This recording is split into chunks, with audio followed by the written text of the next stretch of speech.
రోజు ఎపిసోడ్ విషయానికి వస్తే ఇంకా మనీష్ ఏమో వాళ్ళ అత్త దగ్గరికి వెళ్తాడు. వెళ్ళేసరికి వాళ్ళ అత్త ఏమో సరిగా మాట్లాడదు. మేడం అని పిలువు, అయినా అపాయింట్మెంట్ లేకుండా ఎందుకు వచ్చావు నువ్వు అన్నట్టు మాట్లాడితే అతను అత్తయ్య అని పిలవడానికి వీలు లేదు, call me Geetanjali madam, call me Geetanjali madam అని చెప్తుంది అనమాట. సరే ఇంకేం చేస్తాడు పాపం, అతనే దూడుగానే వస్తా ఉంటాడు. ఇక్కడ అంజలి ఏమో చాలా బాధపడుతుంటుంది. జరిగిన విషయాలన్నీ తెలుసుకొని బాధపడుతుంటే ఆ రాఖీ ఉన్నాడు కదా, ఎప్పుడెప్పుడు ఆ అమ్మాయిని టచ్ చేద్దామా అని కాసుకుంటాడు. ఇంకా రాఖీ అయితే అంజలి దగ్గరికి వచ్చి అయ్యో ఇంత బాధపడబాక, నేనున్నాను, నీ ప్రాబ్లం నేను చూసుకుంటాను అని చెప్పేసి ఆ అమ్మాయితో మాట్లాడేసరికి ఆ అబ్బాయికి అర్థమవుతుంది. మన లేడీస్ కి తెలుసు కదా, ఎవరు మన టచ్ చేయాలని చూస్తా ఉన్నారు, ఎవరు మనస్ఫూర్తిగా మాట్లాడుతున్నారు అనే విషయము తెలుసు కదా. ఆమె తెలుసుకొని ఆ అమ్మాయి వచ్చేసి కొంచెం నాకు ప్రైవసీ కావాలా, కొంచెం వదిలేయి అన్నట్టయితే ఆ అమ్మాయి అయితే మాట్లాడుతుంది. సరే అని చెప్పి తను కూడా వెళ్ళిపోతాడు అనమాట. ఆ తర్వాత వచ్చేసి ఇంకా ఇక్కడ పెద్ద ఆయనేమో తలుచుకొని బాధపడతా ఉంటాడు. వాళ్ళ కొడుకు మాటలు అవన్నీ తలుచుకొని బాధపడతా ఉంటాడు. ఇంకా అప్పుడే ఒక కాల్ వస్తుంది. ఎవరంటే ఒక అజ్ఞాత వ్యక్తి కాల్ చేస్తాడు. అసలు ఎవరు నువ్వు అని అడుగుతాడు రాజారావు.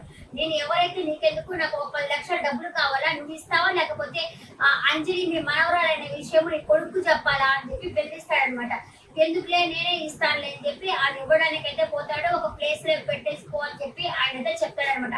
సరే అసలు ఇంతకీ మనిషి ఎవరో తెలుసుకుందామని చెప్పి రాజారావు చూస్తాడు కానీ మనిషి ఎవరు కనపడరు.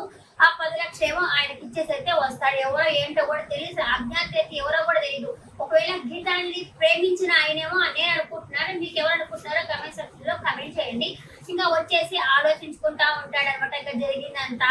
ఇక్కడ ఏమంటే ఇంకా అంజలి టాబ్లెట్లు ఇస్తుంది, వేసుకోండి అని చెప్పి ఇస్తుంది. టాబ్లెట్లు వేసుకుంటాడు. అంతలోపల తను వస్తాడు, మనీష్ వస్తాడు. మనీష్ వచ్చమంటే వాళ్ళ బామ్మ అడుగుతుంది, ఎందుకు మనీష్ ఇలా ఉన్నావు, ఆఫీస్ తొందరగా వచ్చేసావు ఏమిటి అనేసరికి ఏం లేదు ఊరికే వచ్చానని చెప్పంటాడు.